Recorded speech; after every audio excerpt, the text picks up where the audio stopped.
ஆயிங்க, எதிரி விரிச்ச வலையில நம்ம விழணுமா, இல்லை எதிரியை நம்ம வலையில விழ வைக்கணுமா? இன்னைக்கு 8th டே, 8th லா, make others people come to you fight if necessary.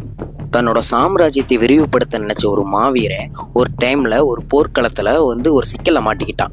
என்னன்னா, ஆப்போசிட் நாட்டில் இருக்கிற எதிரி மண்ணை அவன் ஒரு பயங்கரமான கோட்டையில இருக்கான். அந்த கோட்டையிலேருந்து அவனை வெளியே வந்தாதான் நம்மளால அவனை அழிக்க முடியும், அதர்வைஸ் நம்மளால அழிக்க முடியாது, அவன் கோட்டை ரொம்ப பலமானதுன்னு சொல்லிட்டு அவனுக்கு தெரியும். அவனோட மொத்த படையை எடுத்துட்டு போனாலும் அவனுக்கு அழிக்க முடியாதுன்னு அவனுக்கு தெரிஞ்சவன் அவன் என்ன பண்றான்னா, ஒரு திட்டம் திட்டுறான்.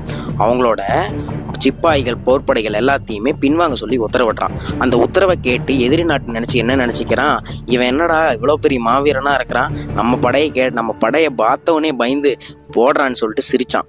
அந்த சிரிச்சது இல்லாம இதுதான் இவனை அழிக்க வேண்டிய கரெக்டான சமயம்னு நினைச்சுக்கிட்டு அந்த கோட்டையை விட்டு அந்த எதிரி நாட்டு மண்ணை வெளியே வந்தான். வெளியே வந்த அடுத்த நிமிஷம் மாவீரன் போட்ட திட்டப்படி அவங்களோட சிப்பாய்கள் எல்லாருமே அவனை சூழ்ந்து அவனை தோக்கடிச்சாங்க.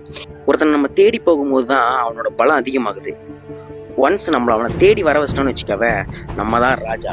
நம்ம நிற்க சொன்னா நிற்கணும், ஓட சொன்னா ஓடணும், நம்ம அவனை ஆட வைக்கலாம். இதே மாதிரி நாளைக்கு ஒரு வீடியோவில் பற்றி பார்க்கலாம்.